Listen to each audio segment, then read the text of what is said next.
Hi everyone, and welcome to the Shamrock Quilt Studio. We've been working on a project out of this book, Barnstarsampler by Shelley Kavana. And so far we've completed the big block diamond star. And then the last two videos we've been working on this one, Farmer's Star. And I think it's just as striking as the original one. And they're really going to go together well because some of the elements continue from one to the other. Now, today we're moving on to our third block, and this one is called Northern Star. I've been calling it by the wrong name, so we're going to focus back in on what that correct name should be, and that's Northern Star. And it's block 5 in the book, Northern Star. And we're going to use our fabrics that we've chosen to continue this theme, and we're going to get started on it right after this.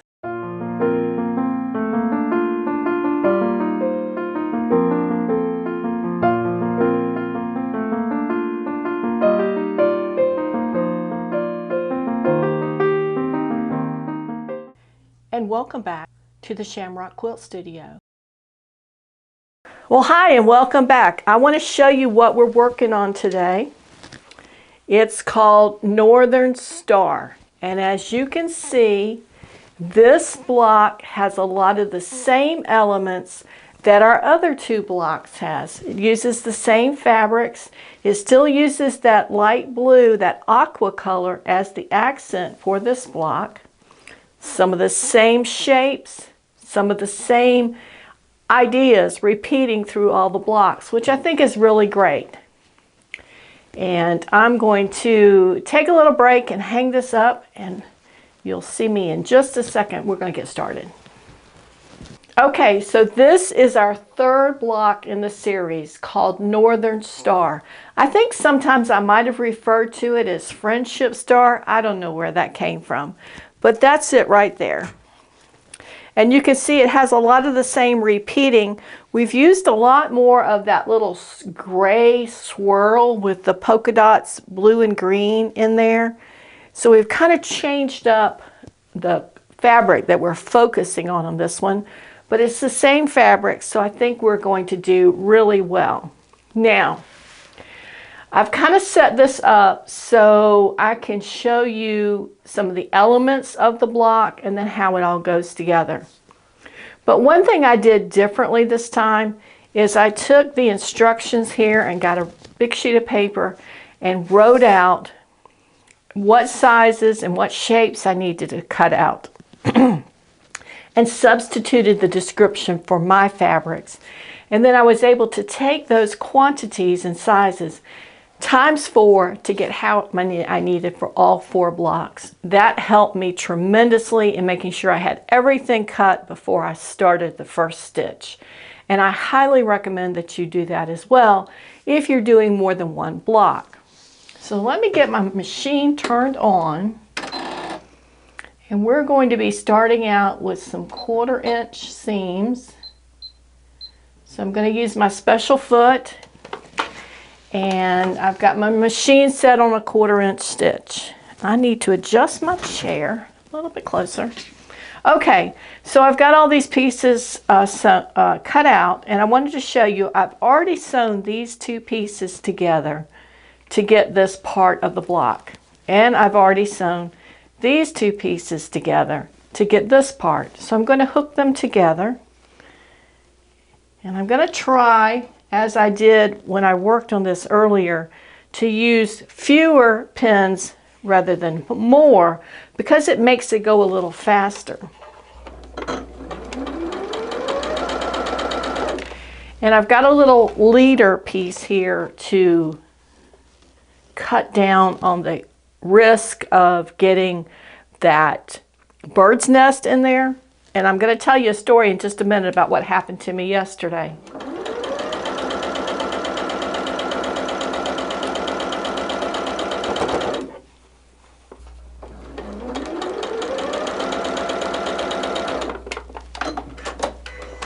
Okay, so there we've got that.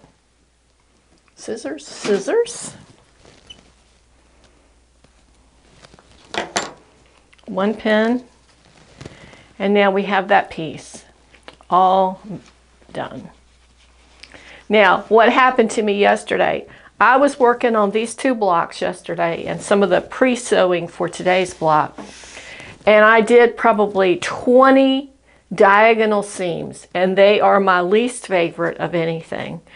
Got them all done, pulled them around to clip them apart, and I don't know what happened. Somehow my machine must have, maybe the thread slipped out of the tension plates. Something happened and the seams were all messed up. The little thread would just move through the other thread freely. So I had to rip all those seams out, and that was very frustrating for me. I just finally had to clip them apart and walk away, do something else for a while, and then come back and work on it, or it would get the best of me, and we don't like to see that happen. Okay, so from here, what we're going to do on this piece, these are pressed already, is we are going to sew a diagonal seam to attach a little square on each of those corners where the green fabric is prominent, and I need to switch out feet.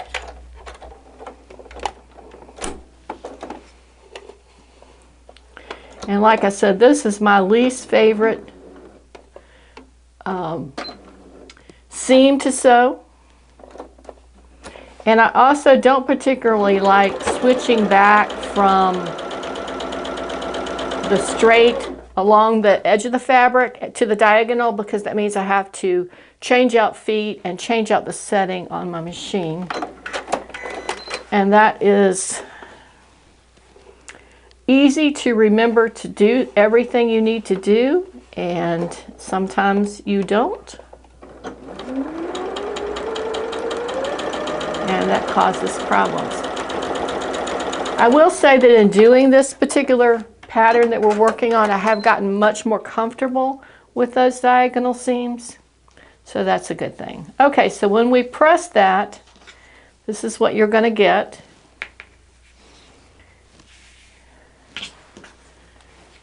So now that's like that. Now, through the magic of TV, what I'm going to do is I'm going to swap out those 4 for these 4. And when you press them and trim off the extra fabric, that's what you get. That is this piece right here, the corner of the blocks. And we have 4 of those. Now, let's work on this piece. I found this one to be a little more challenging because of a couple of things. And I'm going to show you some of the sewing, and then we're going to do our magic for some of the others. So you take this block, and I think this was 4.5 by 4.5, and then you're going to sew on these corners just like we just did. And our end result, I don't have one that's separate, but let me do a little fold here and you can see.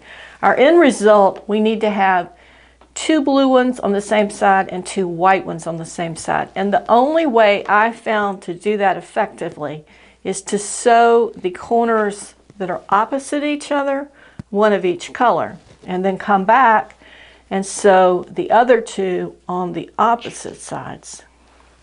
So that's what we're going to do right here. We're going to take this one. These 2 have already been sewn, they've been pressed, and they've been trimmed. And then what we're going to do is we're going to put a white one there and a blue one here.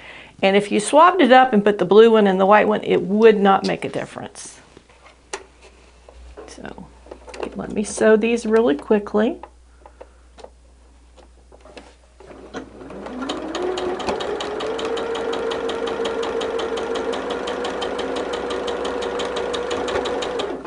There's one. We'll flip it around, make sure it's still in place.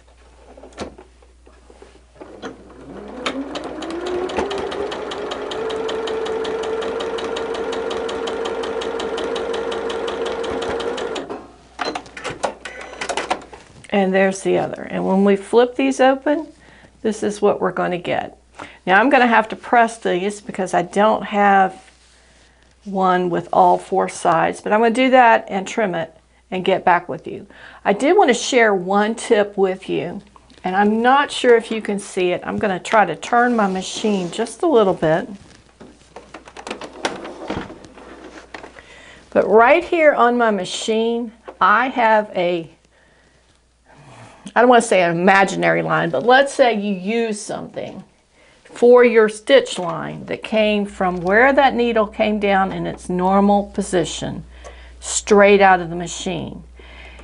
And I aligned that to the markings that are on my machine.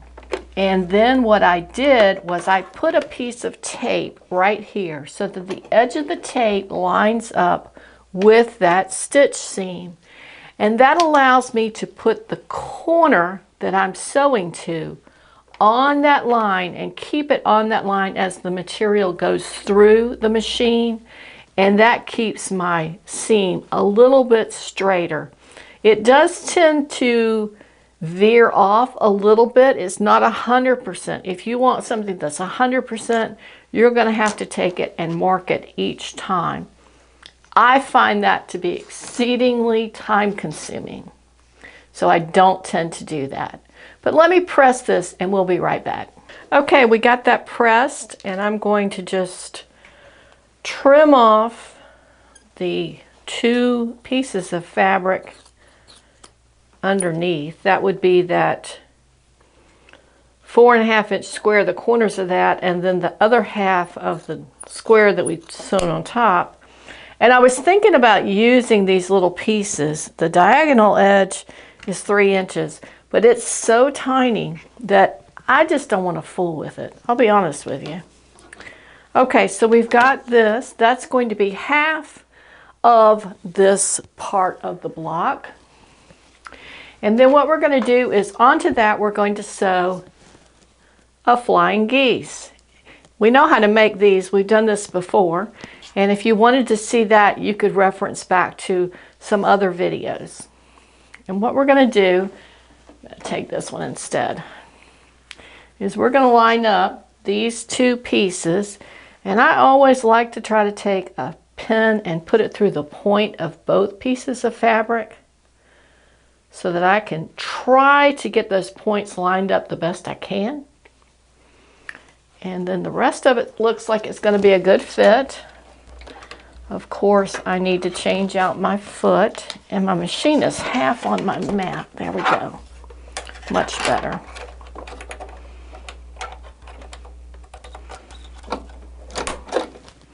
You don't want to catch your thread when you swap out those feet either, because that will cause your line of stitching to be off kilter. Okay, and back to regular width.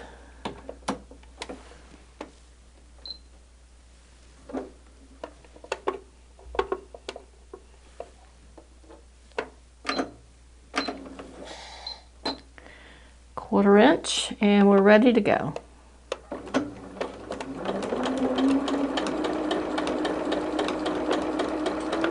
I'm keeping that pin in to keep those points together as long as I can, and then I'll just pull it out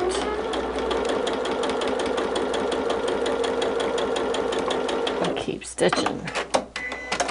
Okay.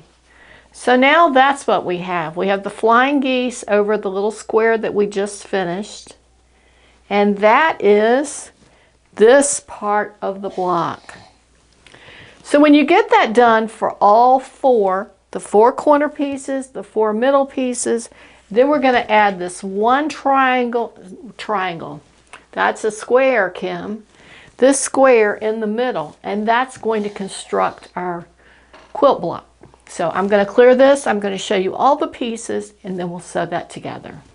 Okay, I have it all together now, and you can see how this lays up on the table, getting ready to construct the block.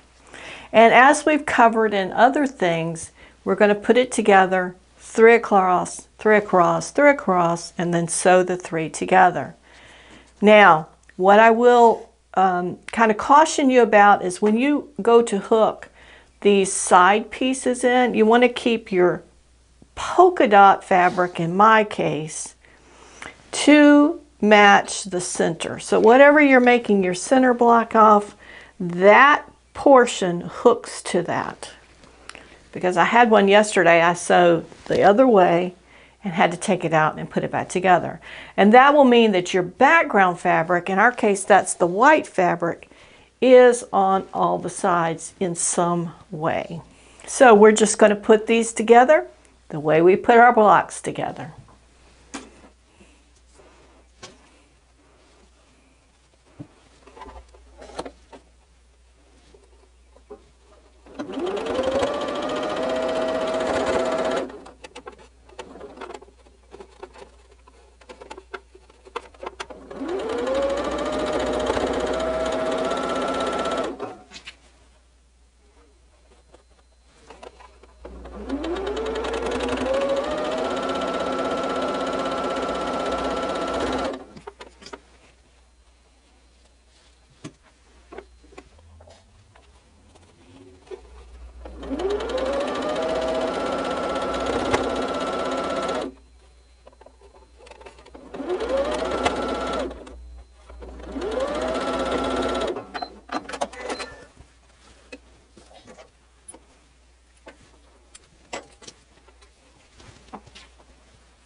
Okay, we're part of the way there. Let's get the rest of them done.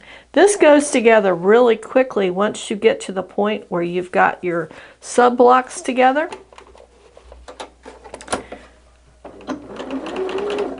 And I've found that because I've done so many of these at this point, one of the big block, 4 of the second block, and I've got 2 completed here of this third block, that after a while you begin to know where your problems are going to be in getting this together.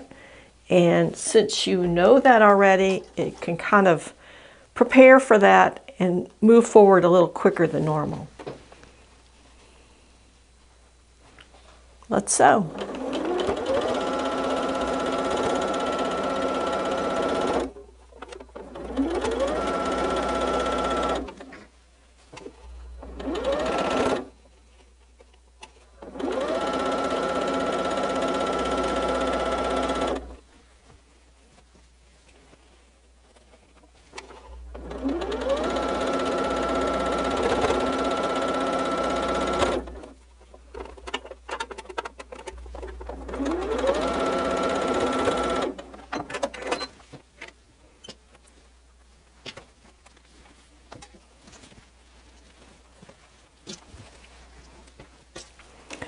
That's coming together really quickly. I need to give this a press. I find that it will go together better and you'll have a better chance of getting those seams matched and the differences in the fabrics where you change them really much closer to a perfect join. It's not going to be perfect, but close to a perfect join if you press in between. So let me press and I'll be right back. Okay, we're back from the ironing board and I've got these all pressed. Now we're down to just the 3 strips. And I think you can see here how well these fit together. A couple of points I'll give you is on the outside pieces, when I press them into that center strip. And then that made the fabric go over to the darkest, which is that navy. But on the center strip, I press those out. So now when I sew them together, those seams will kind of nest because half of them will be going one way and half will be going to the other. And you can really match up that seam much better.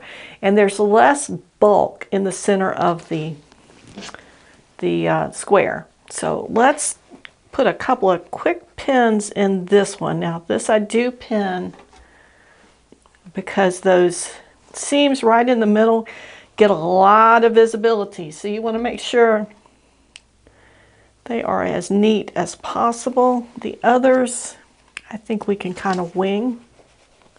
No, I take that back. there's some places here where you've got the colors changing, and I do like to make sure that those are matched up. So we're going to put 2 little pins right there and right there.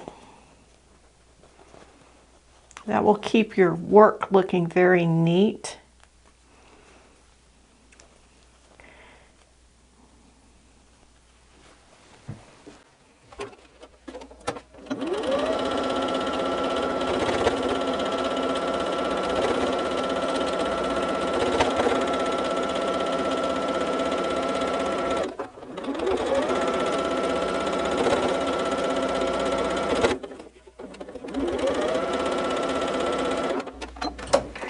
Okay, 1/2 of the seams down. Let's take a quick peek.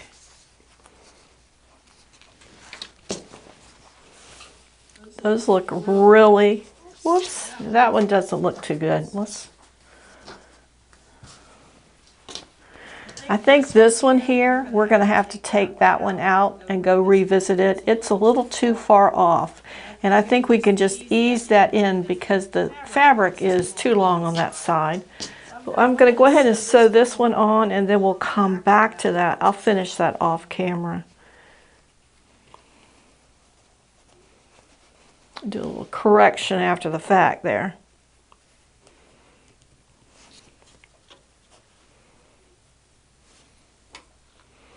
It is hard sometimes to get those seams matched up.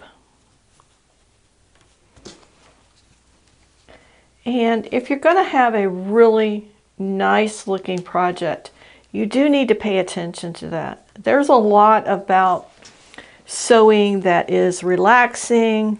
There's a lot about sewing and quilting that is nerve-wracking and stressful. But my emphasis is somewhere in the middle. I try to not let it get overly stressing to me to do something. That's like my little story I told you earlier about the machine not stitching properly and having to just walk away from it because I want to enjoy it. But if I'm stressed and I'm hunched over at my machine, I don't enjoy it. So I just walk away and come back to it.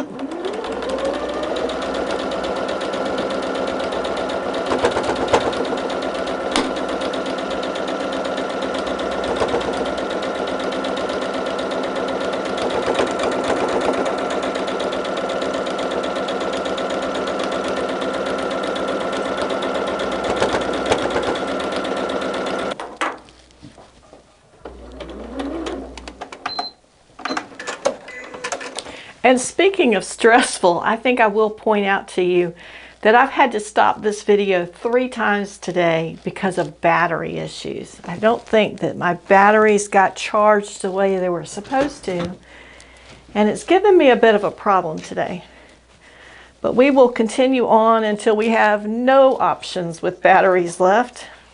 Okay, so there we go. That one came out pretty well. Okay, so what I'm going to do on this is I'm going to take this little section out and line it up just a little bit better. And I may take this little section out and do it too. They're a little bit off. And I do like some of the things that I've learned over time with sewing and quilting is I'm a bit impatient, and I think that is driven by my excitement in seeing how things are coming together and wanting them to be finished faster. And I find that I have to remind myself to enjoy the process as much as the product. So I'm not going to get upset about this. I'm just going to see it as an opportunity to make it just a little bit better. And I'm going to, I think, do that off camera so I can take my time with it. But we did manage, before the battery dies again, to get this block finished. So you can see how it goes together. I'll tell you, looking at it here, and that needs a good press right there. I think that'll help that too. It needs a good press, But in looking at this here versus looking at it in the screen for the overhead, it almost looks like an entirely different block. In the overhead, it looks a little bit more the way this picture does. But in person, your eye tends to focus on different things. And I think that's when you're here, you're looking at the actual little pattern in the fabric and more about the way the individual seams are put together. And from a distance, you look at it more the way you look at a book, which I find is very interesting. And I think that's sometimes why we see something in a picture, or there's even a restaurant in town where they have a quilt hanging on the wall. And that quilt hanging on the wall at a distance, compared to what that would look like if you sewed it, look like two entirely different things. So this little perception that our brain and our eye focuses on what we as humans would need to see for survival, for appreciation of art, versus maybe what a camera sees. And I've always found those to be almost entirely, they have different priorities, different focuses, so to speak, pardon the pun. But that's where we are. Here's one too. I don't particularly like the way that one's lining up, so I may try to fix that. So we're going to leave you today, and we've shown how this block goes together. I hope in the most efficient way that I could show you without having you sit through a lot of sewing. Thanks so much for joining us today. I have enjoyed putting this block together for you and being with you here as we sew together. If you like this video, give us a thumbs up. If you've not subscribed, please consider doing that and sharing this video with a fellow quilter that you know, so that we can share the love of quilting and the joy of seeing our work come together as a finished product. Thanks again, and we'll see you next time at the Shamrock Quilt Studio.